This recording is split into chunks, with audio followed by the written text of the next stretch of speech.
رحمۃ اللہ وبرکاتہ۔ مجلس اتحاد المسلمین کے اراکین اسمبلی، مجلس اتحاد المسلمین کے صدور و معتمدین و اراکین اور حیدرآباد سکندرآباد سے تشریف لائے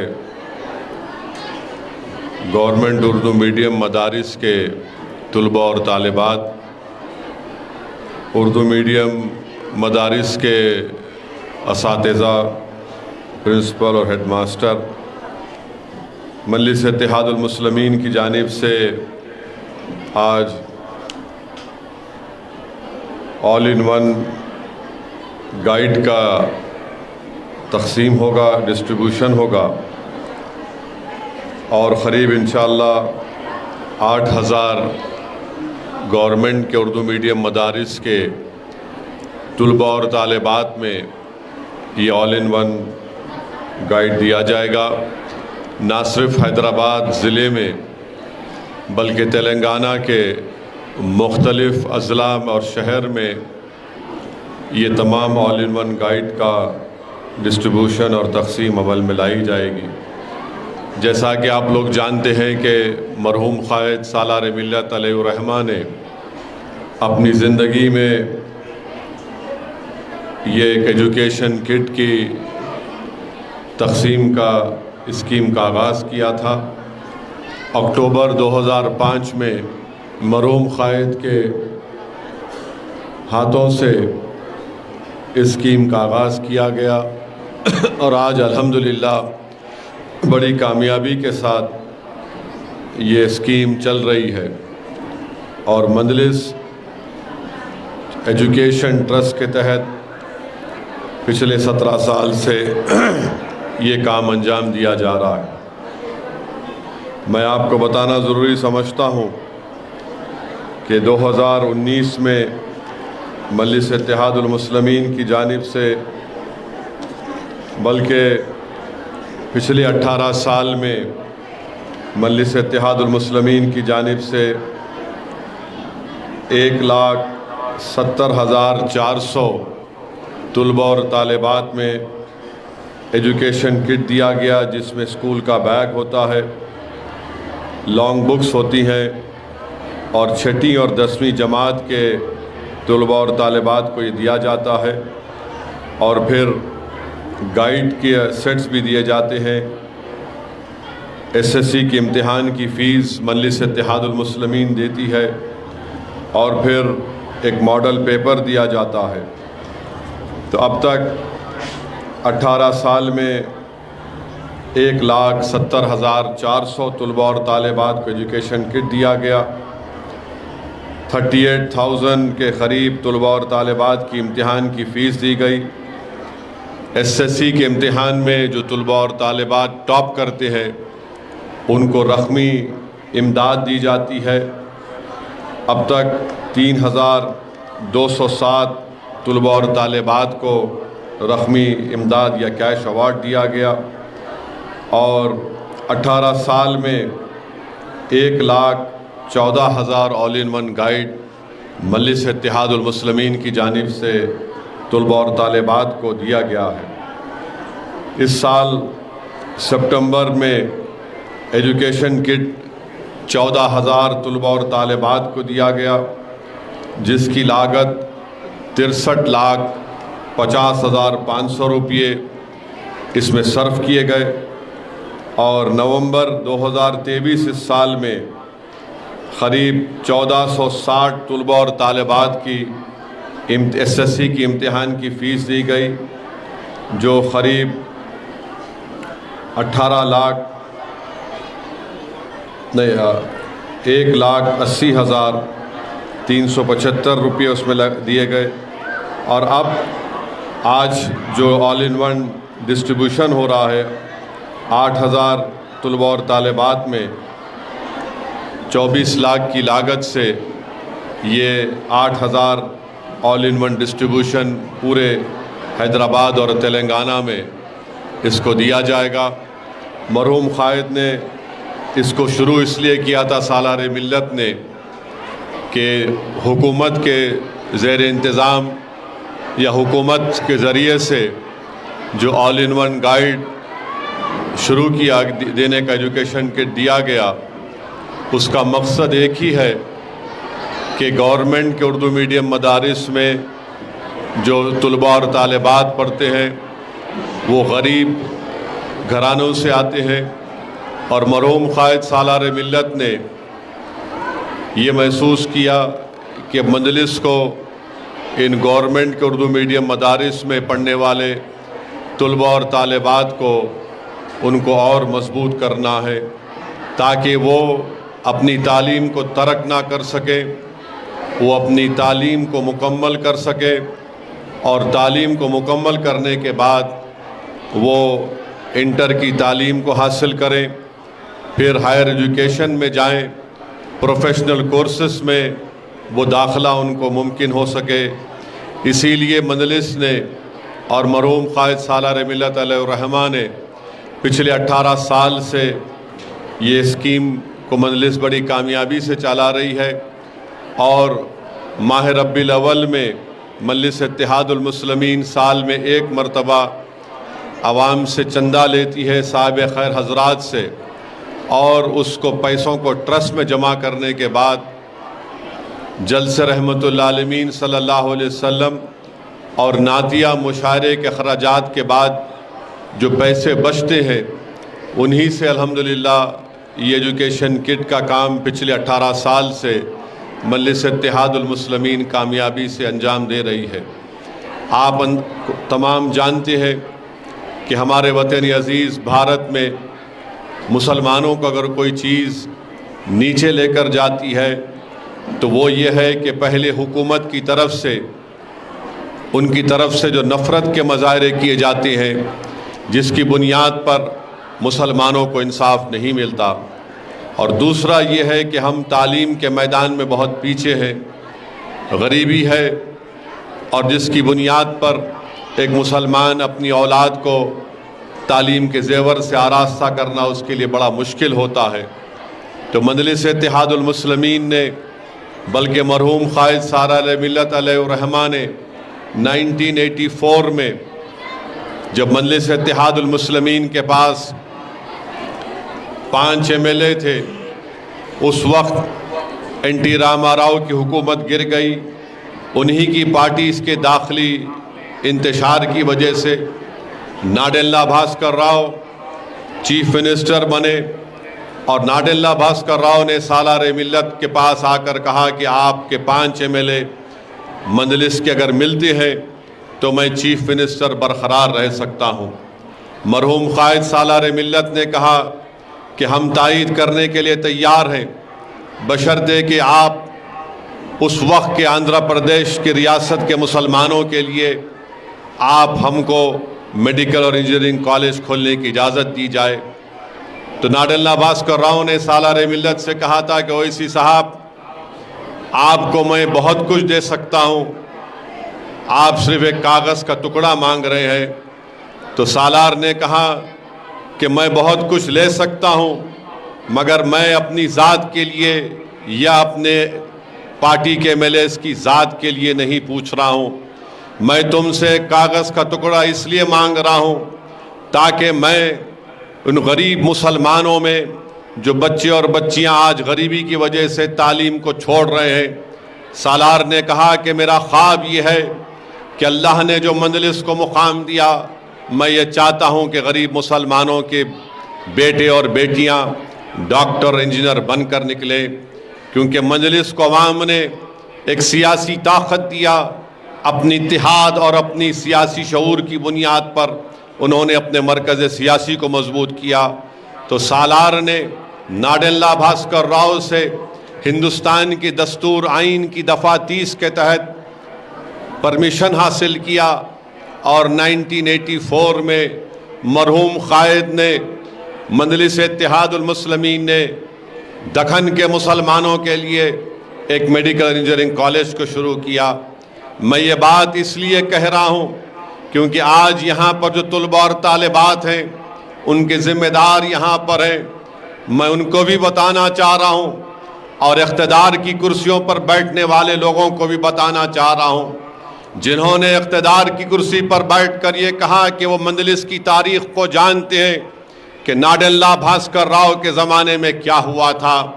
تم نہیں جانتے مجلس کی تاریخ کو، تم نہیں جانتے کہ ہم نے کیسے مشکلات اور پرپیچ وادیوں سے گزر کر مجلس نے اپنا سیاسی سفر طے کیا۔ اگر اس وقت سالار اپنی ذات کو سامنے رکھتے، اپنی ذاتی فائدے کو سامنے رکھتے، تو سالار غریب مسلمانوں کے لیے میڈیکل انجینئرنگ کالج کا پرمیشن حاصل نہیں کرتے۔ مرحوم قائد نے 1984 میں میڈیکل کالج کا پرمیشن حاصل کیا۔ آج آپ کو جان کر خوشی ہوگی کہ 5000 سے زائد بہت بڑی تعداد میں 90% کے قریب اس میں مسلمان بچے اور بچیاں ڈاکٹر بن کر نہ صرف وطن عزیز بھارت میں بلکہ امریکہ میں، لندن میں، آسٹریلیا میں، سعودی عرب میں، گلف میں وہاں پر خدمت انجام دے رہے ہیں۔ آج سے 1 مہینہ یا 20 دن پہلے ڈیکن میڈیکل کالج میں ان تمام طلباء اور طالبات جنہوں نے ڈیکن میڈیکل کالج سے ڈاکٹر بن کر نکلے، ان کا ایک ری یونین کا فنکشن ہوا تھا جس میں مجھے بھی بلایا گیا تھا۔ میں وہاں پر 84 کے پہلے بیچ کے ان ڈاکٹر سے ملاقات ہوئی جنہوں نے اپنی آنکھ میں آنسو لا کر کہا کہ اسد الدین اویسی صاحب، آج یہ اتنی بڑی عالی شان عمارت میڈیکل کالج کی ہے، اویسی ہاسپٹل کی ہے۔ ہم جب میڈیکل کالج میں ایڈمیشن حاصل کیے تھے تو یہاں پر ایک پرانی عمارت تھی، اسپتال نہیں تھا، ہم کو ریلوے کے ہاسپٹل میں جا کر ٹریننگ حاصل کرنا پڑتا تھا۔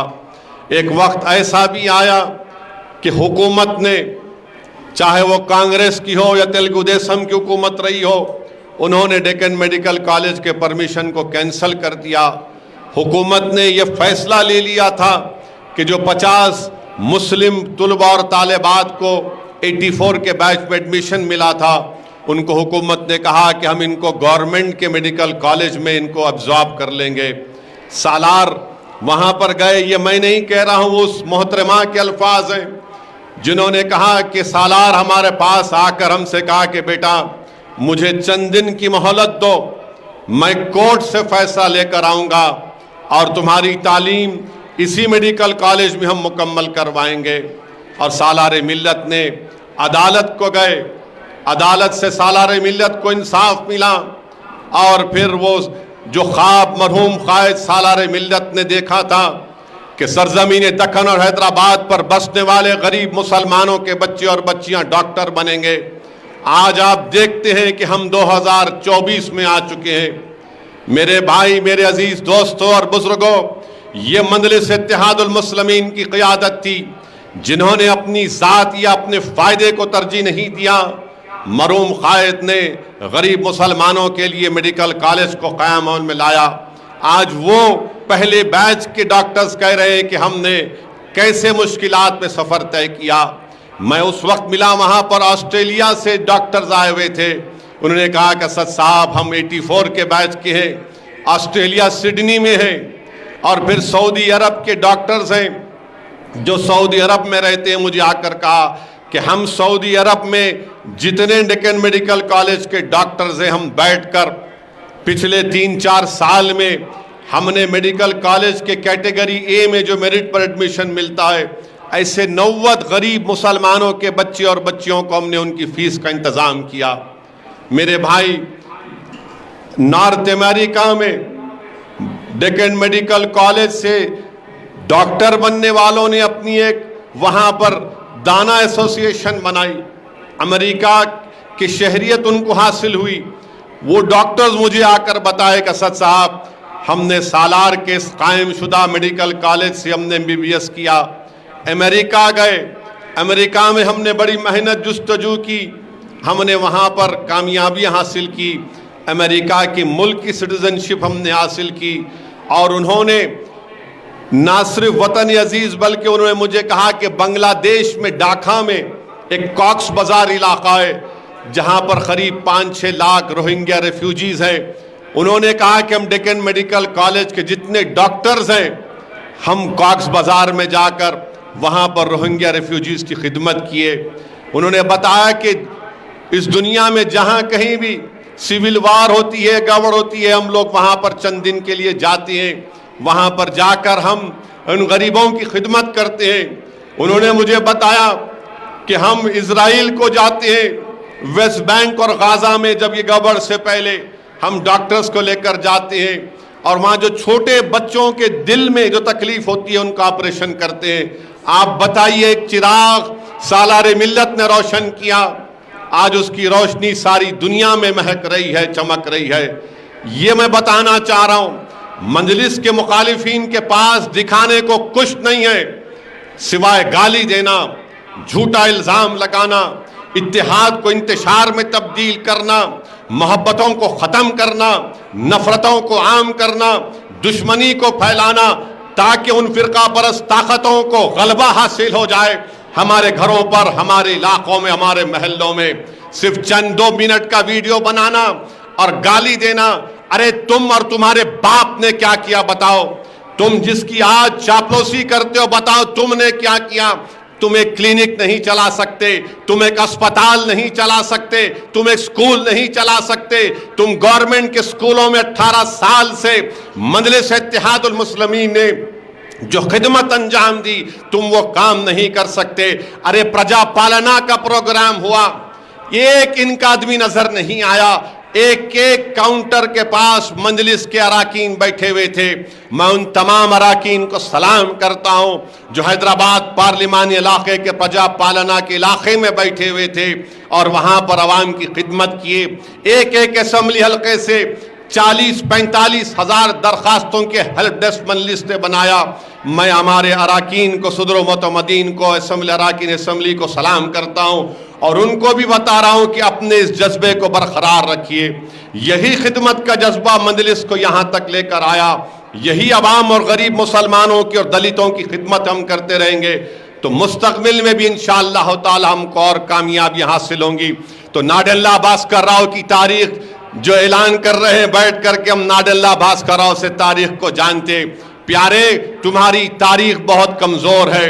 ارے تاریخ مجلس کی شروع ہوتی ہے کہ اس پرآشوب دور میں مجلس نے جب شروعات کی، جب مسلمانوں میں ایک خوف اور دہشت کا عالم تھا، مجلس اور مرحوم فخر ملت عبدالواحد اویسی نے جیل کی صحبتوں کو برداشت کیا، بینک کے اکاؤنٹ سیز ہو گئے۔ ارے آج بینک کے اکاؤنٹ سیز ہوئے تو نیوز بن جاتی ہے، اس وقت عبدالواحد اویسی کے افراد خاندان کے بینک کے اکاؤنٹ بند ہو گئے تھے۔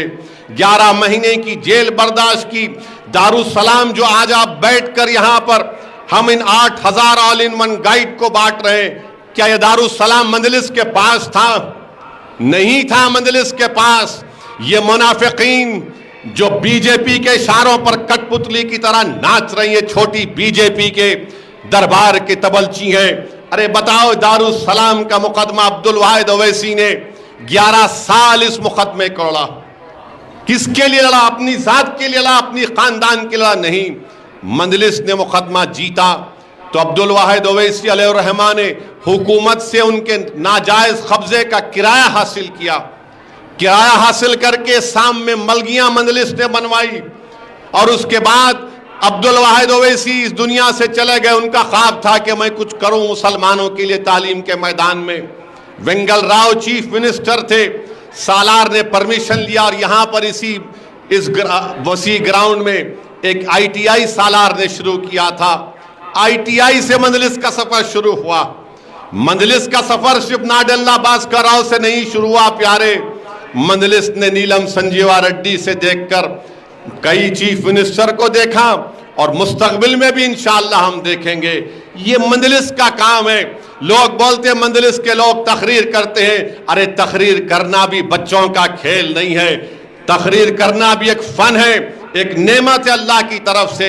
ہاں، جھوٹ بولنا وہ تمہاری فطرتوں میں ہے، تم جھوٹی بولو گے، تم نفرت کو عام کرو گے، ارے تم اپنا ضمیر کسی کے پاس گروی رکھے ہو۔ یہ مجلس جو اتنے بڑے بڑے بلڈنگ آج آپ دیکھ رہے ہیں، میں ان طلباء اور طالبات کو بتا رہا ہوں، دیکھو یہ جو بلڈنگیں ہیں تم اس کے مالک ہو، وہ اسی ہاسپٹل اسرا ہاسپٹل کی بلڈنگ تم اس کے مالک ہو، یہ میرا نہیں ہے، یہ آپ کا ہے۔